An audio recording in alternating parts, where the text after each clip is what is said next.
So last time we were cracking up laughing at the beginning, so I always get excited about how are we going to start? How are we going to start? But Danny Sunshine Bauer here from Better Leaders, Better Schools, joined with my good friend Jethro Jones from the Transformative Principal. And we are going to do a Q&A. But before we get there, let's talk for a second about the Transformative Leadership Summit starting up July 30th. And Jethro, whet the viewers' appetite. Why should they come to our event? Well, really, it's about this right here. How are you not pumped to work with kids? How are you not pumped to work with kids? How are you not pumped?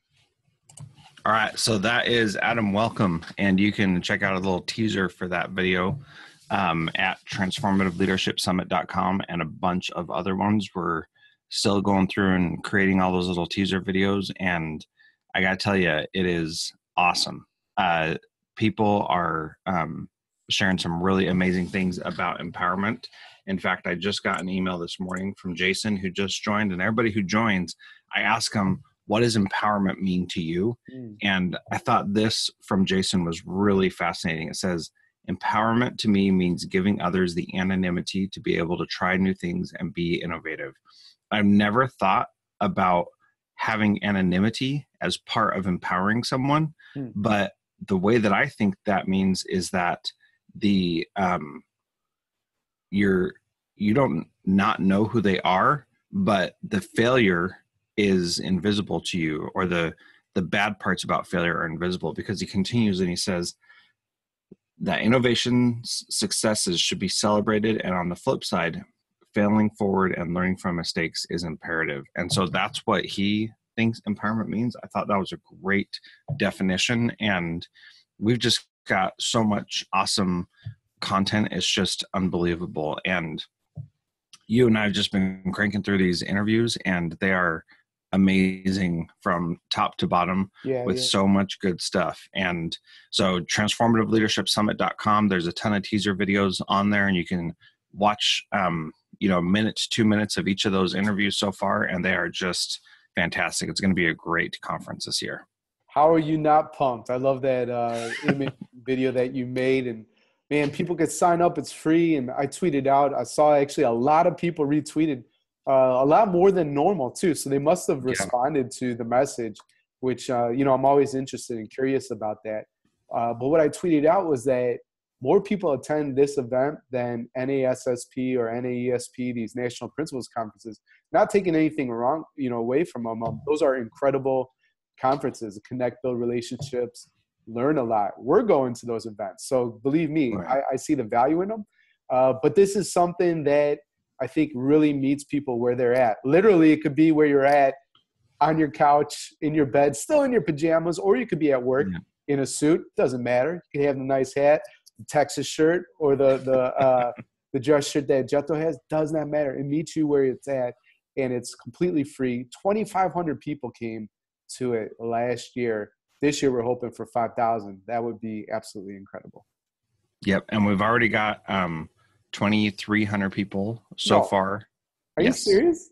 Yeah. So people who were part of it last year are coming back, and so it's pretty exciting. And I mean, that's the amazing thing is you don't have to go anywhere. So you don't have any travel expenses or time. I mean, this is just it's where you're at, as you were saying, which is just it's awesome. Yeah, and you can't beat the price. Normally you're paying $500 at least to see some of these speakers, for a similar amount of time. And here we're gathering them all. Like you said, Adam Welcome, Todd Neslony. There's so many more that are so amazing, and they're all here, and you can participate for free. Hey, Jethro, before we get to our question, you talked about, am I cutting you off? What do you want to say? That's right. I was just going to say, you don't usually get this group of people together at the same conference either, because they just can't make it happen, so I mean, you're not going to see all these people in the same place at pretty much any other conference. So it's pretty amazing. Go ahead. I want to give the viewers a practical tip before we get to our question of the day. You were talking about empowerment, the idea of anonymity, And today I was preparing July content for the school leadership series, and episode 98 is going to be called Pre-Mortem. But here's a teaser of what I talk about in that episode, because it's so practical, right? We know what postmortems are. After somebody passes away, you're trying to identify that cause of death. Well, organizations that are really smart and savvy, they do pre-mortems on all their big decisions and their plans. And they're incredibly valuable because they have you really dig in and consider what's most important in that decision and the plan. So here's how to do the pre-mortem. Imagine telling your people this. You're a year into the future. We implemented the decision and executed the plan as it exists right now. It was a complete disaster. Take 5 to 10 minutes and write a narrative or write some bullet points describing why it was a disaster. There's two main advantages to doing a pre-mortem, which would be, number one, it overcomes groupthink by pushing people to consider why the plan could fail. So even supporters have to take 5 to 10 minutes and look for threats that would make the plan fail. And it also unleashes the imagination and creativity of your people that will ultimately make your plan better or get you to scrap it if it's destined to fail. So, you mentioned what somebody emailed you, and that really jogged my memory there. And I wanted to give that practical tip real quick to the viewers. Yeah, Danny, we don't usually talk about the school leadership series on this Q&A thing, but I got to tell you, that is some great content coming out every day, just a couple minutes that just is inspiring, and it helps you, just think about something a little bit differently. And it's just enough to make me start thinking, but it's not so much that I've got to get out this big game plan for how I'm going to do everything. So I think that's a really valuable resource. And so definitely people should be checking out the school leadership series. I appreciate that, Jethro. Thank you so much. Just, you can clip that out and make that a testimonial on there. I think I will, edit that out, put it on the website or something. Maybe make it into an episode. I might take the audio from this and turn it into school. There you go. Approved by Jethro Jones. Stamp. Cool. So here's our question of the day, and it comes from Corey Colby. I always forget which way I should point. I think this way, but sometimes the video has me backwards. So in the middle, Corey will show up, and he's a professor of government and an internship coordinator at Lone Star College in Tomball, Texas. And Corey asks us, how do we build a bridge to successfully transition students from K-12 to community colleges or universities in a way that engages them and causes them to persist? Yeah, I think that is, so I do not like the idea that our job in elementary school is to prepare kids for middle school, and our job in middle school is to prepare kids for high school, and our job in high school is to prepare kids for college. I just don't agree with that on a fundamental level. What we really need to do is make it so that when kids make a transition, that they can adapt to that transition effectively wherever that takes them. And so I really think the way that you do that is you give them relevant opportunities all along the way. When they have relevant opportunities in elementary school, in middle school, and in high school, then they're going to be able to deal with that great change when they become at a university level. And I think that is really important, because if they can adapt to that change, they can probably adapt to just about anything else. And when they're going to community college or university, they're having new opportunities as an adult at that point, which is different than as a kid. And if we're not preparing them to, people talk about raising good kids. And in one of the Leadership Summit interviews we did with KJ Dell'Antonia, she said, we're not trying to raise kids, we're trying to raise good adults. So we're not trying to raise kids, we're trying to raise adults. We got to focus on that and give them opportunities to be adults or do adult-like things early on so that they can make a decision, own it, and live with whatever consequences come from that. That's got to start way earlier to help them be successful adults. Yeah, I really appreciate the focus on relevance and then who they are becoming as opposed to where they are right now is kind of what I heard there. Yeah. What are your thoughts?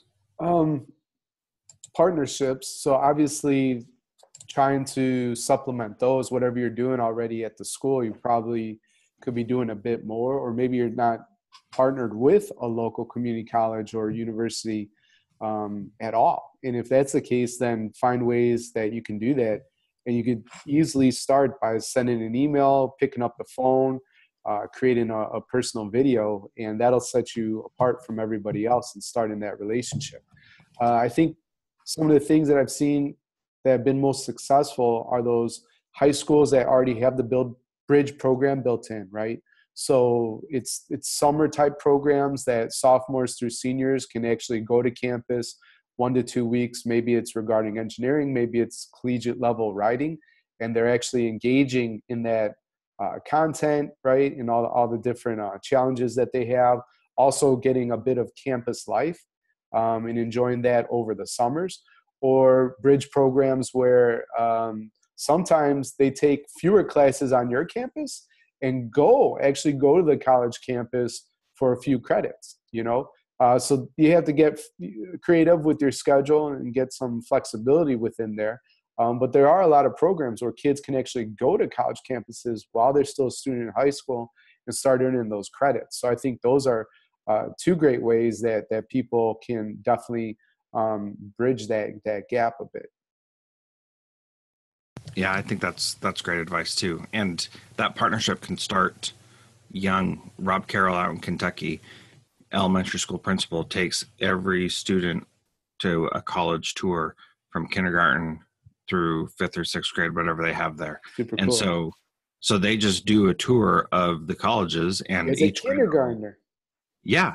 That's and they're cool. like, this is what you can do. And so they start, I don't remember what their order is, but you can find that out pretty easily. I interviewed him a couple times on my podcast, and Nice. and that's a pretty awesome thing that he's doing for those kids. So that's a good place to start, also with partnerships. Yeah, those experiences go so far. And I remember bringing middle school kids to the University of Illinois Urbana-Champaign engineering sort of open house. And it was very hands-on, and you could, just see the robots actually fight each other. Or I remember there was something that they use in bulletproof armor, right? That to the touch, like if you press it in, you could actually submerge your hand in it. But if you punched it, it actually, you could tell I'm not a science guy, but it became so hard that you couldn't penetrate, right? And just having those experiences, letting the science, the engineering come to life, and those kids definitely thought about, the engineering program and saw themselves on the campus. The last thing I want to share, with that idea of persistence, I've heard of a few charter schools that are actually creating a role where can you see that fly? So in Belgium, it's hot, right? It's the summer right now. There's no screens. So the flies come in, crazy stuff happens. Did you see it? I'm like, oh yeah, it was amazing. It's huge too. But back to persistent, they've actually created a role where that person is following up with former students to see how they're doing, to check in. It's almost like a parent role in some respects, just to make sure that kid knows that they're still cared for, that support is there, that they can push through when stuff's going to get hard, because it's going to get hard. And then their role too is to go out and visit and do all those things that, sometimes we just take for granted, depending on our experience and the family we come from, and having that type of social support as well. So Corey, maybe there's something you can build in, or a role you can create to actually build that bridge and ensure some more persistence as well. Yeah. Do you want to hear something crazy?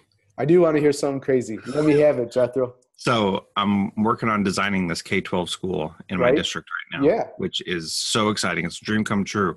But one of the things that I want it to be is that it is a lifelong school that you belong to.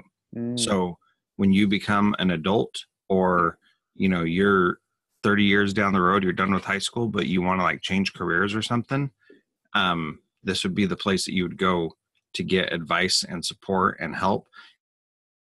Once a student, always a student would be kind of like the mantra of it. I like it. And that you always come back for more learning opportunities from the school. And staying connected to every single alumni, I think would be a really powerful thing, so that, you know, we're constantly, like colleges, they have alumni programs. Mm-hmm. I want that for this K-12 school as well, that really connects people to it and makes it a big thing that's going to last for pretty much forever. I love it. That's a really inspiring vision, John. So can't wait to see it executed and implemented within your campus. Cool. It's going to be awesome. Yeah, heck yeah, it is. So just to remind everybody, listen, sign up for the Transformative Leadership Summit. That's transformativeleadershipsummit.com. And I just want to thank you for checking out today's Q&A video. I'm Danny Sunshine Bauer from Better Leaders, Better Schools, joined by my friend Jethro Jones from Transformative Principal. All right, guys, have a great day, and bye-bye for now.